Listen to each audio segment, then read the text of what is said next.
Hey you! Are you bored of your regular human life? Do you want to fight for something greater while having enough armor on you to count as a small tank? Do you want to fight for the glory of the God Emperor? Joke's on you, there is only a single answer. Yes! Arm yourself! Ultramar calls upon you in Warhammer 40,000 Space Marine 2.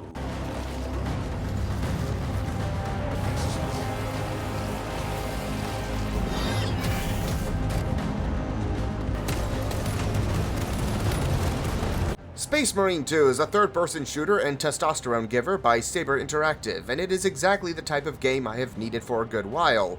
No big plots, no heavy choices, just swarms of pathetic Xenos and heretics to slaughter for Holy Terra. Let's deliver the Emperor's wrath.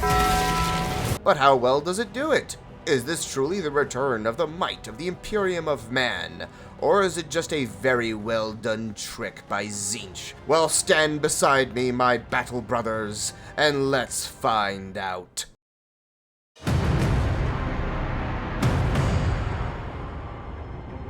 I am not gonna even do a build-up for this section. The gameplay is fucking awesome.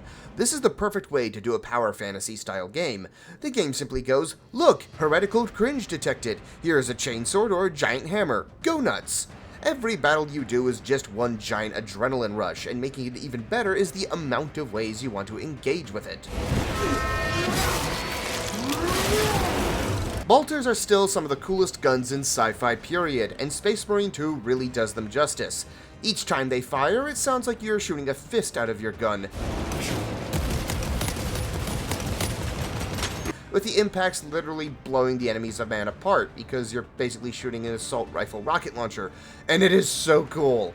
The real king for me still is the melee combat, though, and I will never get tired of it. Slicing enemies apart with the chainsword, to pummeling them into a pulpy mess with the thunder hammer. I like the hammer. It all makes a smile appear on my face, and it makes the Emperor even happier. Just look at his face. Returning from the previous game is the ability to execute your enemies with a gory and satisfying animation. My penis can only get so erect. These will vary depending on the enemy type, weapon you wield, direction of attack, and how much you want to kill the vile, disgusting alien. Look at its face, don't you want to cease its existence? Expanding the combat now is the addition of parrying attacks, countering smaller foes trying to pounce on you. It was at this moment he knew. He fucked up. And Deadeye from Red Dead Redemption. And trust me, you're going to need these if you don't want to become bug lunch. The reason this is so important is due to now how taking damage works, since it is divided into two forms, health and armor. Health is pretty straightforward. It's the big red bar up there that can get a lot smaller very quickly if you get hit by a Tyranid warrior with a bondage whip. The segments below it represent your armor, and these will regenerate over time, but slow enough that you cannot just rely on that happening in the midst of combat. This is where executions and Deadeye, okay, it's actually called quick shot, come in. Every time you pull one off, you gain a segment back. And thank the Emperor you get immunity frames and executions. Health is honestly kind of like how you handled health in Bloodborne. You gain a small amount of it back if you quickly do damage to whatever slapped you, but the main way to regain it is finding random stim needles on the ground, just like San Francisco. This makes it incredibly crucial to keep those armor points up and make sure your dodge game is on point. Finally, I just cannot get over how many enemies you can fight. Watching a Tyranid swarm rush over a hill like a tidal wave of teeth and claws, or a party of Zangors just dropping out of a warp portal is always an intimidating rush. That intimidation quickly turns into glee as you leap into the middle of it and show them the wrath of an Ultramarine.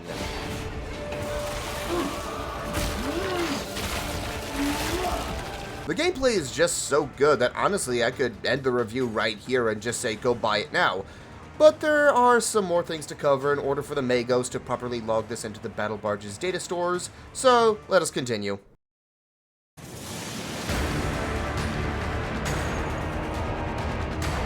There are currently 2 disgusting enemies of man on offer for you to show the might of the Imperium to.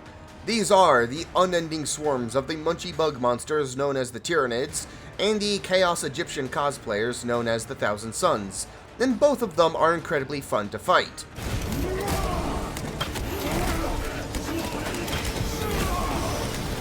Let us start with the Tyranids. Look at these swarms. It is horrible, incredibly inaccurate to the lore. Just look at them. There are way too few of them. Okay, in all seriousness, if you want a power fantasy enemy to slaughter to no end, Saber Interactive could not have picked a better enemy than the Tyranids.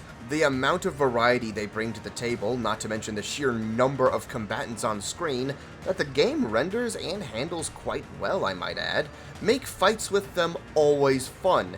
As for what they offer, we have Shooty, Stabby, Big Shooty and Stabby, Snick, wants to pounce on you, ooh, oh fuck off, you are so annoying, you too, and Boogie2988. I was super excited when I learned that they were one of our foes because, fun fact, yours truly used to play tabletop as a Tyranid player back in the 8th edition. That was until I realized I like having money, since Games Workshop prices are fucking ridiculous. So how are the Thousand Suns portrayed here? Great! For the most part. They do a good job with their available roster, ranging from the Egyptian super soldiers, to cannon fodder, to jackals from Halo for some reason, and with special guest appearances from Skyrim and the Decepticons. They are definitely more fun to fight than the random Chaos Warband from the first Space Marine, but they still retain the same issue that they had back then. Chaos is just not as fun to fight as the first enemy. The Tyranids just offer way more fun and a fast-paced combat loop than Magnus's Nerd Club do, with the highlights really only being the Hellbrute.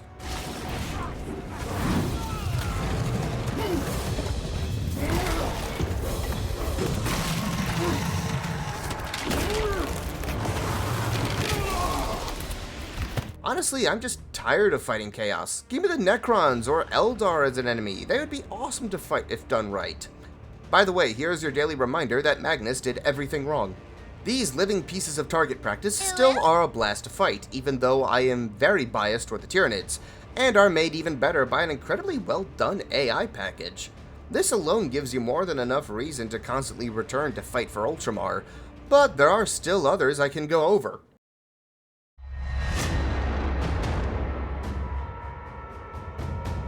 There are 3 different ways to play Space Marine 2.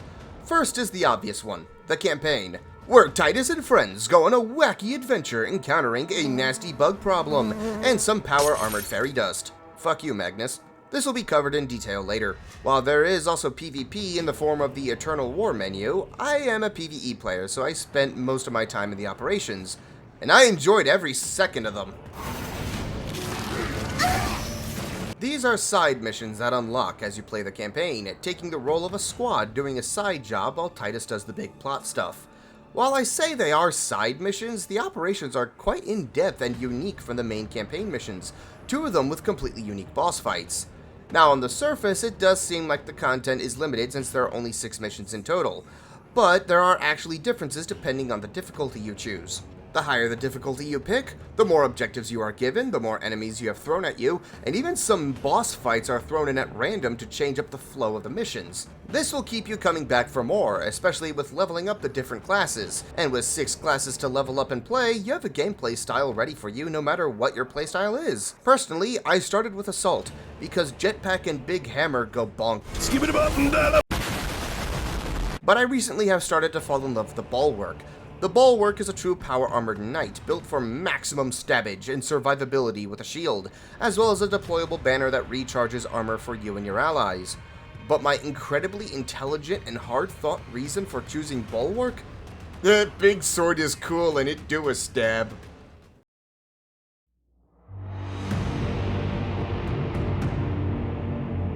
This is probably one of the best portrayals of the 40k universe I have ever seen. While the textures, lighting, and effects are all amazing, the real star of the show is the style. You take one look at this game and you immediately know where you are. The Tyranid-infested swamps of Louisiana, the towering spires of hive cities that are just slightly worse to live in than Los Angeles, to an Imperium grave world that, holy shit, that's an Imperator Titan, oh my god. While playing this game, I highly encourage you to look around at every environment you are in, because it is the little details that stick out the most. When you are inside of an Adeptus Mechanicus facility, you have candles and religious iconography mixed together with what looks like the interior of a Borg cube. When scaling the towers of the Hive cities, you are gazing upon grand statues, imperial aquilas emblazoned everywhere, and so much cathedral-type architecture that even the Catholic Church will tell you to chill out a little bit. And seeing a Tyranid swarm rushing to their objective will always be an awesome spectacle. I like the bugs. Even your Marine is detailed to the point of actually looking like a walking tank. There are paint scratches, dents, and even small pieces of armor missing, showing that you are truly a battle-hardened warrior. Hell, I may be wrong on this, but it did seem that to me, your armor actually started to take more cosmetic damage the further you got into the campaign. Blood, mud, dust, and other grime will kill you as well whenever you are surrounded by those things, and you are going to be surrounded by a lot of blood. This is definitely one of the best looking games I have ever played, and I am playing this with some of the settings turned down. Space Marine 2 is a perfect example of having amazing graphical fidelity while also bringing the best art style I have seen in years.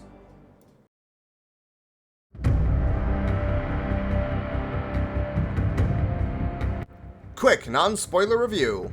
A classic 40k tale that is great but not perfect, but made even better by its fantastic characters, amazing bits of fan service, jaw-dropping spectacles, and even more great little details that you run across while playing. Spoilers in 10 seconds.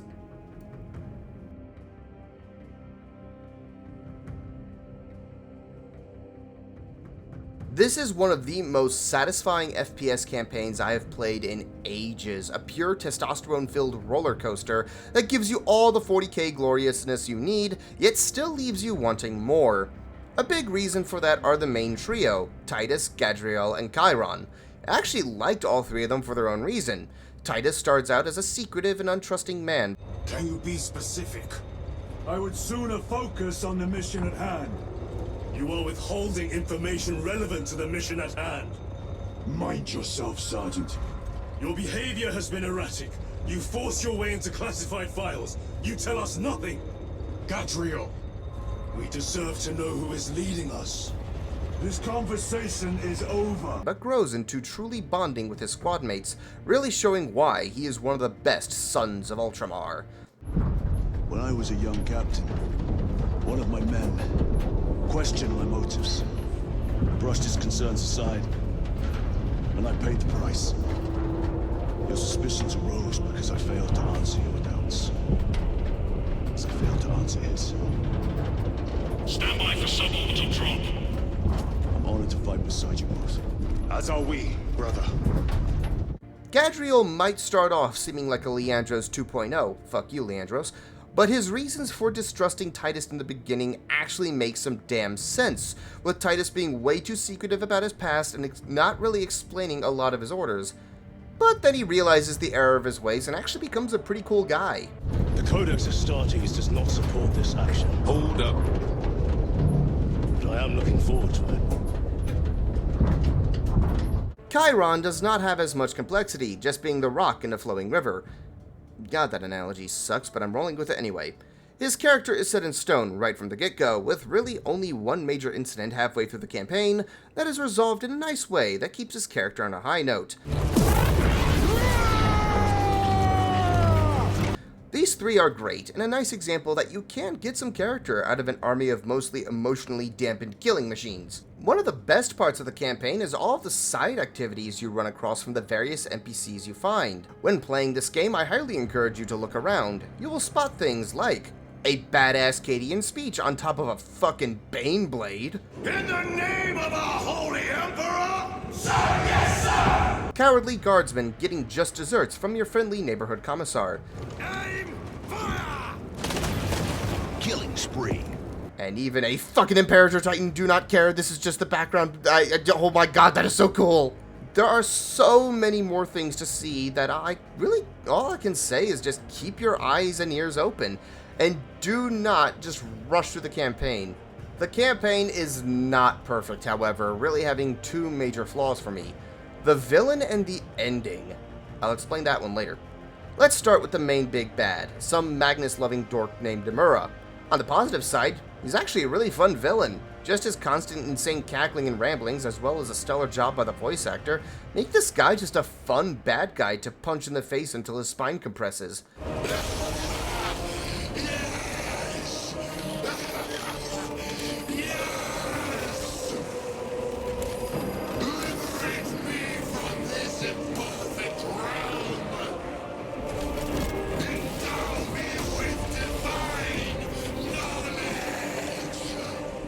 The problem, Matt, is he's barely in the game.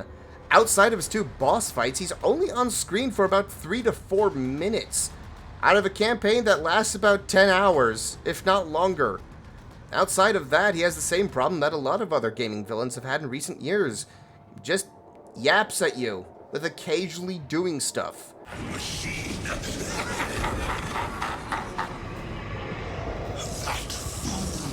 Shut up, bitch! Which is a pity because he's still far more interesting and fun than Nemo Nuts back in Space Marine 1. Finally, the ending. It's not the ending itself that is bad.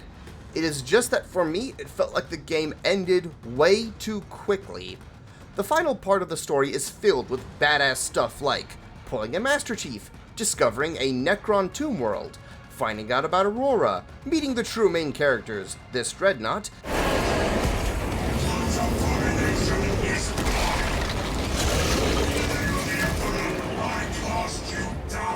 My penis can only get so erect. and Marnius. This is what peak male form looks like, Calgar, fighting a fucking Lord of Change and killing Amura. The problem is that all of this happens in one mission, and that mission can be beaten in under 2 hours. It honestly felt like they were hitting a deadline and had to cram all of the major plot points into just one final section, and all it does is make the ending feel a bit rushed. In my opinion, the final mission should have been split into 2 slightly longer missions, with the midpoint being the last stand on the hill when Gigasmurf shows up. This still does not change the fact, though, that the overall campaign is a blast to play through, and I fully intend to complete it on the highest difficulty. Even though the villain and the ending are the only issues for me, I still say the game is worth it for the single-player experience alone.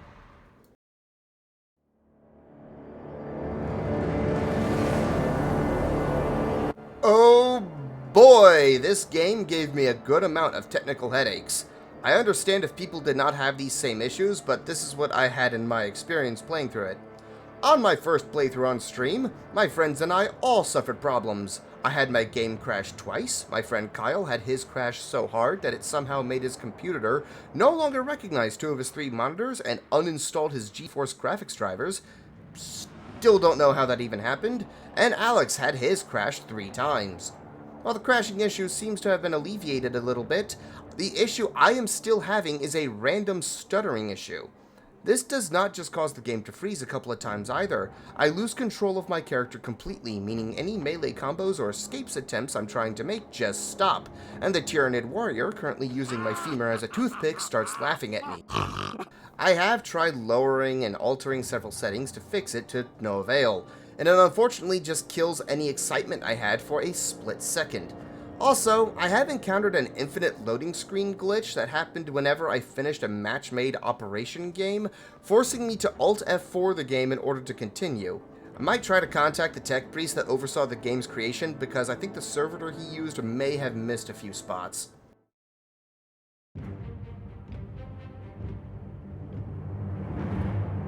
This one is a tough one for me to rate. On the one hand, we have one of the best representations of the 40k universe we have had in a while that has already brought more people into the fanbase, with some of the best and most satisfying third-person combat I've played in a while. Adding on to that is by far one of the most badass and testosterone-filled joyrides of a campaign I've played in quite a while. On the other, however, we have a rushed ending mission and an incredibly underutilized villain, as well as a heap of technical problems I encountered and am still having. With this, I really try to find a spot for it on my traditional ranking scale, and frankly, I couldn't, which is why I had to resort to a regular 1 to 10 rating scale here. With it, I give Space Marine 2 an 8 out of 10. This game is tons of fun, but it could have been actually perfect if it was not for the issues outlined earlier. Still, I do recommend playing it simply because it is still so much fun, especially with friends. And also, who doesn't want to fight and die in the name of the Holy God Emperor? And if you don't, I don't know, what do you think, Commissar? Heresy. Thank you so much for watching. I hope you enjoyed this review. If my voice sounded a little weird in this one, it's because I was trying to get over a cold. Screw you, Nurgle. So I'm hoping the recording sounded well. Next review is, funnily enough, actually going to be Helldivers 2, because the recent patch in the game's tumultuous history from when it released actually has really made me think about it a lot, and I just recently got back into it. Beyond that, might be starting a new series as well. Don't know what to name it yet, so I'll get back to you on that. Beyond that, y'all are awesome. Please do all the YouTube button thingies, and y'all have a good one. See you around.